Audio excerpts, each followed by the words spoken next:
కూలీల ముసుగులో 4 మావోయిస్టులు. అమ్మో, ఇంకా ఉన్నారా మావోయిస్టులు? 10 రోజులుగా గుట్టు చప్పుడు కాకుండా రుక్మాపూర్ రైల్వే స్టేషన్లో పనులు. మహారాష్ట్ర తాండూరు పోలీసుల ఉమ్మడి ఆపరేషన్. పక్కా సమాచారంతో మెరుపు దాడి, 4 అరెస్టు. ఏడా రుక్మాపూర్ ఏడుంది?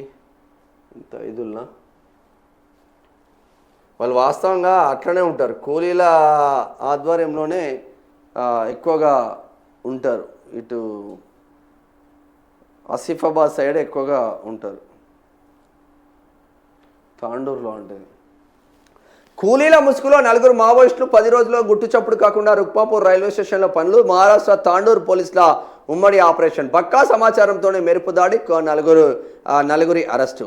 కూలీల ముసుగులో మావోయిస్టులు వికారాబాద్ జిల్లా తాండూరు రైల్వే స్టేషన్లో గుట్టు చప్పుడు కాకుండా పనిచేస్తున్నారు. పక్కా సమాచారంతో వీరిని పోలీసులు ఆదివారం తెల్లవారుజామున అరెస్ట్ చేశారు. మహారాష్ట్ర, ఛత్తీస్గఢ్ రాష్ట్రాలకు చెందిన 3 పురుషులతో పాటు ఒక మహిళా నక్సలైట్ కొంతకాలంగా పోలీసుల నుంచి తప్పించుకునేందుకు రుక్మాపూర్ రైల్వే స్టేషన్లో కూలీ పనులకు దిగారు.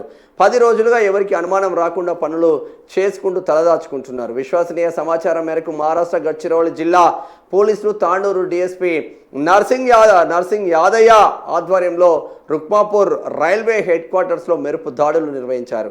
ఆ నలుగురు తేరుకునే లోపే పోలీసులు చుట్టుముట్టి అదుపులోకి తీసుకున్నారు. అనంతరం విచారణ నిమిత్తం మావోయిస్టులను మహారాష్ట్రకు తరలించారు. తాండూరు ప్రాంతంలో వీరికి ఎవరైనా ఆశ్రయం కల్పించారా అనే కోణంలో పోలీసులు దర్యాప్తు చేస్తున్నారంట. అంతకుముందు కూడా దేవ్జీ అరెస్ట్ అయిన నేపథ్యంలో, దేవ్జీ లొంగిపోయిన నేపథ్యంలో ఇక్కడ కర్రేగుట్టల నుంచి కరీంనగర్ ప్రాంతంలో 3 నెలలు ఉన్నాం. తర్వాత కరీంనగర్ నుంచి ఆసిఫాబాద్ అనే